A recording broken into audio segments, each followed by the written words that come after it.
Okay, somebody tell me why there are so many prophecies about Donald J. Trump. This one was sent to me by a friend of the channel, and this one occurred even earlier than Brandon Biggs. You know, Brandon Biggs, the guy that famously prophesied that Trump was going to be almost killed and there was going to be a bullet flying past his ear and stuff.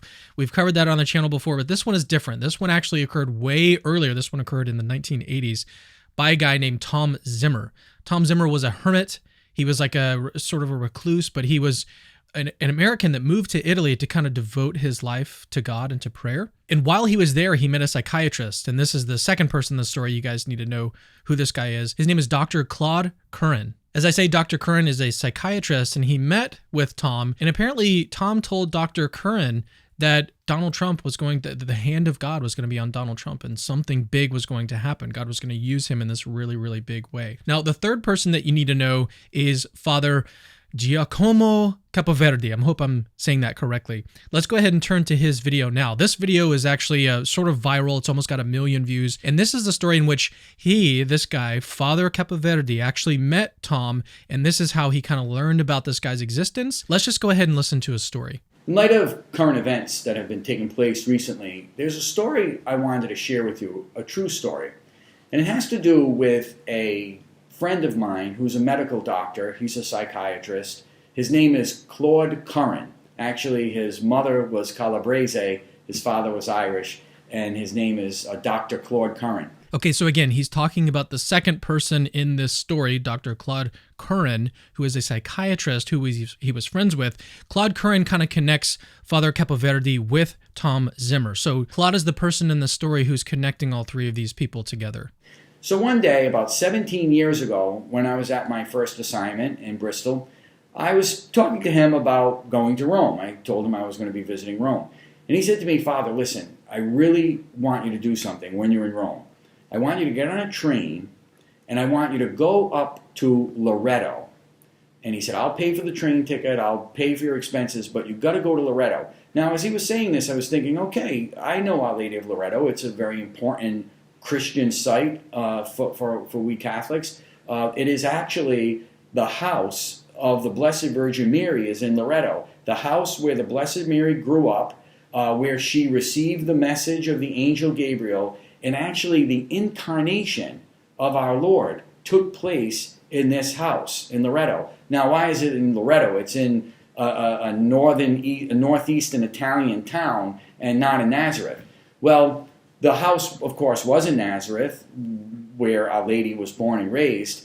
But during the Muslim invasions, the Muslims were threatening to destroy the house of the Incarnation. So angels lifted up the house, and angels brought the house to where it is now in Loreto. So we should pause for a moment and actually just talk about this legend, because it's actually kind of interesting, and I want you guys to know about this. It does play a crucial part in the story. So the Holy House is believed to be the very house where the Virgin Mary was born, where she grew up, and where she received the angel Gabriel's message that she would bear Jesus. Now, legend has it that angels sort of miraculously transported Mary's house from Nazareth to Italy to protect it from destruction during the Crusades in the 1200s, as Father Capoverde just mentioned. For centuries, the tradition held that it was divinely carried across the Mediterranean. But here's where things get more interesting. So modern research hints that it actually might have been transported by ship. Records from the Crusades mention a guy, nobleman named Angelos, whose family is thought to have moved the house to Italy as part of like a wedding dowry. This Angelos connection might actually explain how the story of angels carrying it came about. But regardless of how it arrived, there's actually really compelling evidence suggesting that the house truly originated in Nazareth itself, okay? Archaeologists have found markings and graffiti on the stones that match early Christian symbols in the Holy Land, along with construction methods and materials that were specific to that region. So for Zimmer, this guy that we've been talking about, the first character in the story, praying near this sacred house was a powerful, almost mystical connection to Mary. So whether or not you accept the house's journey as natural or supernatural doesn't really matter. It's clear why this place would actually have been central to Zimmer's faith. And it's in this setting that he received his extraordinary conviction about Donald Trump. Now that we understand the significance of the Holy House to Zimmer's spiritual life, let's return to this prophecy. Now, Tom Zimmer is a man who he's not a priest, he's not a religious, he's not a brother, but he decided, he's an American, but he decided that this house is so powerful and so important to Christendom and so important for prayer that he was going to be a hermit there. He was going to leave everything behind in America, move to Loreto, and live near this house and stay in this basilica that's built around this house. He was going to stay near this house day and night. And now, one important difference between Tom Zimmer and someone like a Brandon Biggs, I want to point out here, is that Tom Zimmer was a hermit. He wasn't like trying to record his prophecies and post them on YouTube for views or anything like that. He was just, befriending people and devoting his life to prayer in this solitary space, and then happened to tell this one guy about this prophecy, this premonition that he had, which I think is a very stark difference between someone like a Tom Zimmer and someone like a Brandon Biggs. So, very fascinating man. I wanted to meet him. So, I do as Dr. Curran said. I got on a train. I went up to Loreto. Beautiful scenic ride on the way up. It's along the Adriatic side of Italy. I reach the basilica. I go in the basilica. It's a beautiful basilica. And the house is right there, built, the basilica is built right around the house. I went up to the house. I said a prayer. And then I looked for Tom. And I remember saying to Dr. Curran, how am I going to find him? I'm just going to go to Loreto. He said, believe me, walk around and you'll find him. Sure enough, there was an elderly man who was very frail, very thin, who was leaning up against the fence that surrounds the house. And I went up to him, and in English, I said to him, are you Thomas? And he looked up at me and he said, yes, I am, in English. So I said to him, I'm Dr. Claude Curran's friend. He's our mutual friend.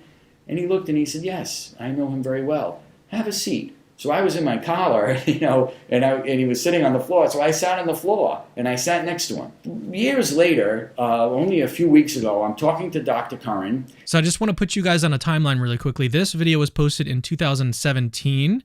And so he would have actually met with Dr. Claude Curran and heard this story a few weeks before, maybe, sometime after he was elected president. He says to me, Father, remember that guy Tom Zimmer that I told you to go see in Italy many years ago? And I said, yes, of course. How could I forget what a holy man he was? And Dr. Curran said to me, listen to this about what happened between Tom and I in the 1980s. Dr. Curran said that in the 1980s, he was talking to Tom Zimmer.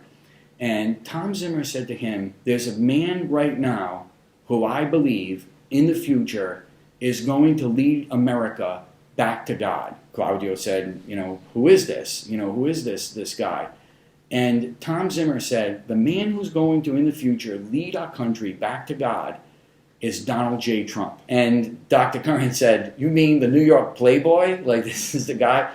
And Tom Zimmer said, believe me, I have a premonition that this is the man who's going to do it in the future. He knew that in the future, this man was going to be a great leader of America and bring Americans back to God. All right, so this is really important, the way that he expresses what Tom Zimmer said to Dr. Claude. And now this is also important, is that we haven't heard directly from Dr. Claude yet. We're actually about to. So I've got a video I've got it queued up. We're about to listen to Dr. Curran himself actually tell the story of his own meeting with Tom and what Tom actually said to him. Now, when we actually hear from Dr. Curran, he says it a little bit different. He says it in a way that is a little bit more vague.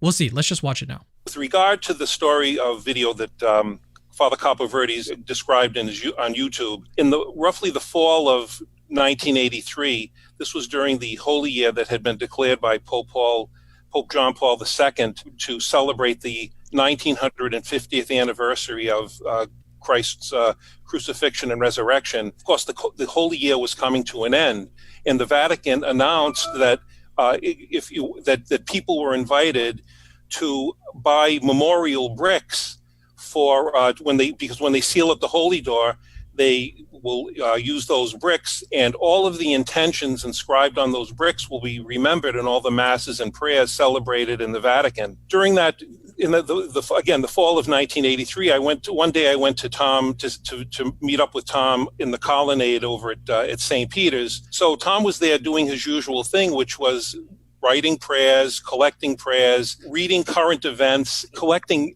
information on social and political problems in the world, and marking them down, and then he would bring them into church with him and pray for all of those intentions. He said to me, Claude, right now in the United States, there's a man who has the hand of God on him. He has the IQ of a genius and a first-class education, and everything he approaches, he attacks with a blinding efficiency. So I said, well, gee, I thought that was interesting. I said, well, Tom, who is it? And he goes, his name is Donald Trump. I said, Tom, yeah, I've heard of Donald Trump. I said, but Thomas, he's kind of like this jet-setting playboy millionaire. I said, he dates Hollywood starlets, and he's always in the news with the glitterati. And he said, no, Claude, he said, I'm telling you, the hand of God is on him, and God is going to use him in the future. So that's really important. So that's a big difference, okay? So in Father Capoverde, he said that Trump was going to lead America back to God. And now what Dr. Claude is saying here is that the hand of God was on Donald Trump and that God was going to use him. So we don't have some guy leading all of America back to God. We instead have someone whose God is sort of hand is on their life. God is using them in some way. And it had to have been significant, right? Some significant way. Otherwise, like, why even make this prophecy in the first place? Why put a brick? It just doesn't make sense otherwise. So I think this helps in some ways. I think it hurts the case in other ways. We'll talk about that in a second. Let's just listen to the rest of this clip. So Thomas said to me, he says, Claude, I'm so convinced about what I'm telling you that I have bought a memorial brick for Donald J. Trump. I've put his name on it, and he will now benefit from all of the masses and prayers in the Vatican until, for as long as that brick remains in the holy door. So that was it. I mean, that's the story. Okay, so now, again, that is a little bit different than what Father Capoverde was saying. Okay, Capoverde was saying that Trump was going to lead America, or at least Tom Zimmer said that Trump was going to lead America back to God. Now, this sounds a little bit different. This sounds like God is just, his hand is on his life, and that God is going to use him. Now, what does that actually amount to? What does that actually mean?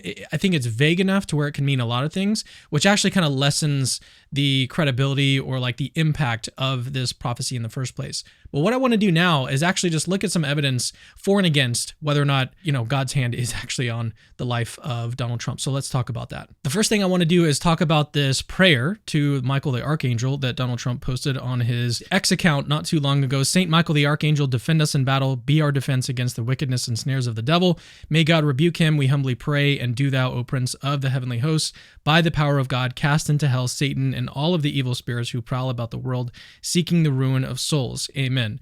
And so this is obviously a very Christian prayer, very religious prayer on the part of Donald Trump. And this seems a lot different than the Donald Trump that existed in 1983, around the time that this prophecy actually happened. So this does seem to be some progress toward, religiosity. Now, on the other hand, there are still some really troubling things that Donald Trump is posting. So for example, just recently, I think this was, October 31st on Halloween, 2024, he says, Mark Cuban, a really dumb guy who thinks he's quote unquote hot stuff, but he's absolutely nothing, is now out there saying that I don't surround myself with strong women. And so he's like insulting people and still kind of doing like the same old Donald Trump stuff. So on the one hand, we see Donald Trump posting religious stuff, but then we also kind of see him just like, insulting people and still having this sort of arrogant attitude. And so is God using him? Maybe. Is he leading America back to God? I don't know that I could say that. What I can say is that he did do something that I think actually constitutes like God's hand being on his life. And what that amounts to, in my view, again, that you guys may disagree with me, is appointing J.D. Vance as his vice president. Okay, if you look at J.D. Vance's profile on X, he labels the first thing that he says is he's Christian. Okay, so that's important. But also, I want you guys to note that he says he's a Catholic convert. Okay, he was, I think he grew up Christian, he became atheist, and then he became Christian a little bit later on. Let's just listen to him briefly tell his testimony right here. I don't know your religious background, but like I'm a convert to Catholicism. It's like was raised Christian, became an atheist, came back to Christianity, got baptized Catholic like 5 or 6 years ago. One way to interpret the claim that God's hand is on Donald Trump's life, or that he's using Donald Trump in some sort of positive or religious way, is that he's appointing people like J.D. Vance. I'm not saying that J.D. Vance is like, the Messiah or anything. I'm just saying that people like J.D. Vance, who are these very outspoken Christians, ushering those people in to positions of political power in America, I think that's really significant. And I think that does actually lend credibility to the idea that God's hand is on Donald Trump's life. But enough for me. What do you guys think about this prophecy? Is it legitimate? Is it kind of just like too vague to be anything important? What do you guys think? Let me know in the comments.